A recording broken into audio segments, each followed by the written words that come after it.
Welcome to Habana Port Cigar Merchants again. I'm Luis Molina, and today we have a very special guest, Ernesto Padilla from Padilla Cigars. He took the time to visit us on his way to Las Vegas for the IPCPR Cigar Trade Show, and he's stopped in and he's going to give us a little brief rundown of his company and the cigars he makes. So, Ernie, take it away and let us know what you have to offer. Thank you. By the way, if you're down here, and where am I in Louisiana? In Covington. Covington, Louisiana, about 30 minutes north of New Orleans. Come check it out. The guy's got a great selection of cigars. Very friendly staff, except for Louis. Just kidding.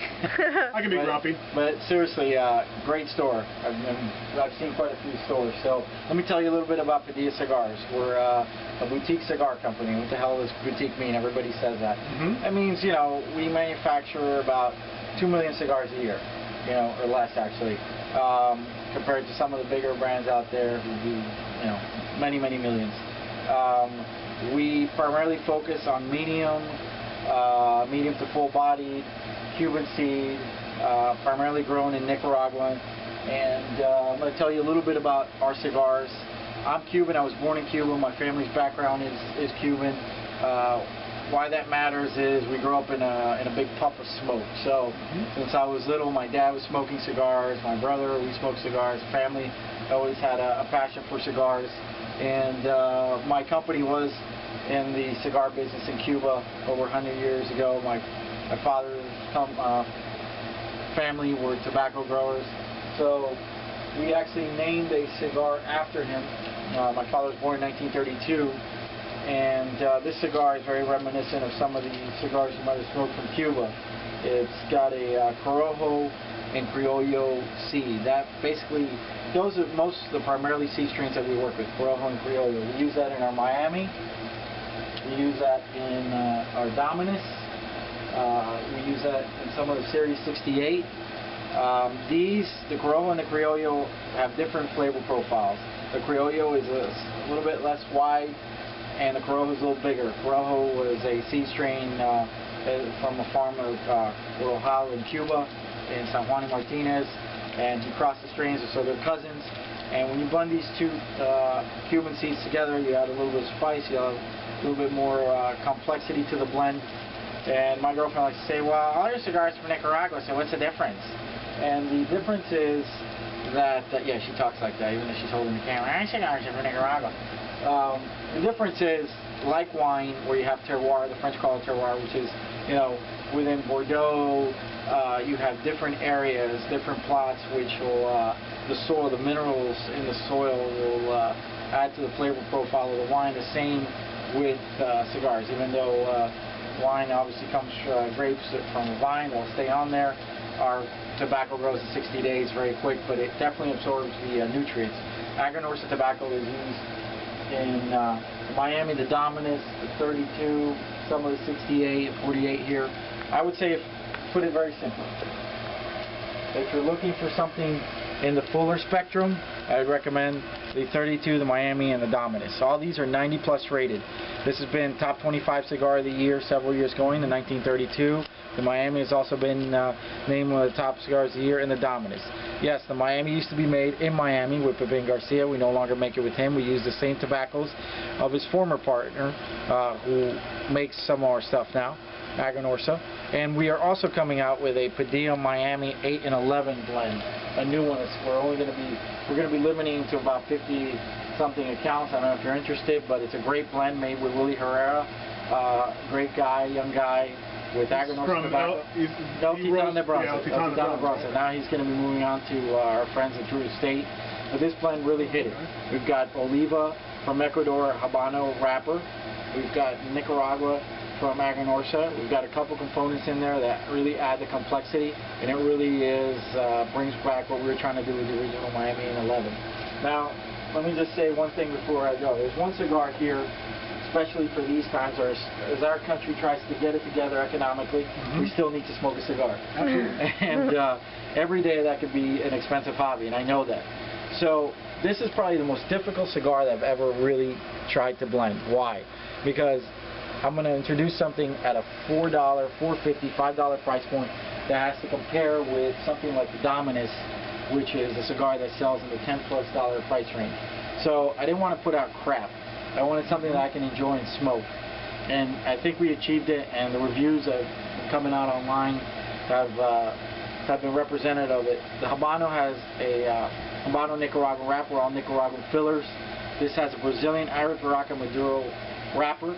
It might be a little bit malted. It might not be the prettiest Maduro out there, but it's a true Maduro. It has a sweet, coffee-ish, medium-bodied flavor profile. The same with this. I took a cut on the margins. We usually do. We kept everything simple. We tried to cut wherever we could. And I think we came out one of the best cigars to hit the market in quite some time for the price point, honestly. Yeah, to underscore that, the La Terraza has been one of our biggest hits. And just like you said, you were able to offer a great value for the dollar. To me, it smokes like an $8 cigar, but you're going to spend in the $4 range. And for a box of cigars that's around $80, yeah, it's a great value, one of the best value cigars, in my opinion, in the market right now. One of the things about it is that you can smoke quite a few of them throughout the day. If you smoke 2 or 3 cigars, it's not going to hit you as hard as smoking $10 or something cigars. This was another cigar that we did very well with. It was one of Cigar Aficionado's best value cigars of the year, the Padilla Cazadores. All the heads are mounted Cuban style, triple cap, entubado style. So if you're looking for a cigar, if you've been smoking now for a little bit and you're looking for a cigar to try something different, a cigar that's got great flavor, we've got the ratings, but try for yourself. You know, I think you won't be disappointed with our line. I mean, it's a cigar that it's for a guy who's just looking for a really rich, medium-bodied cigar with a lot of complexity. And you know, we've got a cigar now in quite a price range here, from 4-something to 10+. So. Yeah. Now, not to cut you off, but in anticipation of the trade show, I know you're going to release some new cigars. What can you tell us about this cigar? Yeah, this is. We're looking forward to that one. Lewis here. I've been doing business in the past with the Oliva Cigar Company, which is doing some great stuff. They did the Nub, their Oliva brand, the Cane, all these things, and great family and great tradition. And we've been friends now for a while, and we meet each other probably once a month, have a glass of wine, talk, and we said, hey, you know what? We had a blend, and they were giving me a blend on some different things. They said, look, we've got this project called Studio Tobac. It's small batch production stuff. We want to work it with different people. We'd like for you to be the first one to work with. So I said, yeah, absolutely. So this has got the same wrapper that's on the Series V, and then the fillers are some things that they couldn't use in regular production Oliva stuff. Oliva's become a very popular brand, so there's some fillers in here which are really nice, great, medium, full-bodied. It's gonna give it a little time with this tip. We use the Figurado here, almost slightly Salomonish. You're gonna see it's open up, and it's gonna go from a 60 on down in the ring gauge, and it's the complexity on it really lends itself to this size. I mean, the filler in here, the blend. What can customers expect to pay for a single? I know this is a very special cigar. Just looking at the shape, I mean, there's a premium for that artistry. Right. Well, it's not only the construction of the cigar, but the aging of the tobaccos that they had, certain bales that they had set aside to do this project, and we came up with, it's not going to be the most inexpensive cigar. It's going to retail probably around $14-something, $15 a cigar. 10-count box, only 1,000 boxes. Once they're gone, they're gone. So this is something special. If you're looking for something special as a gift for yourself that time, try this cigar. I think you won't be disappointed. I think that pretty much sums it up. And what's the name of this line again? It's the Padilla.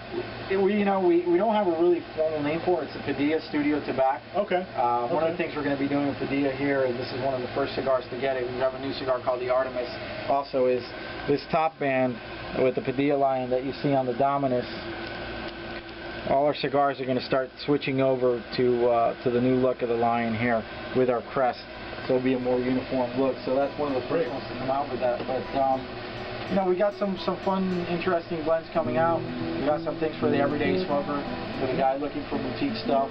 So this is definitely the type of store you want to come visit. He carries not only my brand, Viaje, some other people out there that are hard to find. So come check it out. I'm really impressed by it. He's got a good selection. He does one of the few things that I hope if some retailers are watching, this really helps the customer a lot. You can come up here, see the information, see what the wrapper is, see And what the some of body them don't is, have all the right. information. We just try to put whatever the manufacturers give us, but we try to be informative. But well, look, Ernie, we appreciate you coming by and explaining your company and your cigars. We're looking forward to supporting you. So again, if you would like to purchase some cigars from us, you can visit us at www.habanaport.com or follow us on Twitter at Habanaport, and we can do mail orders. So Now I need some good Cajun food. you need some good Cajun food. Yeah, let's get some crawfish and crabs. We're out of here. Take All care. right, Bye-bye. thanks again.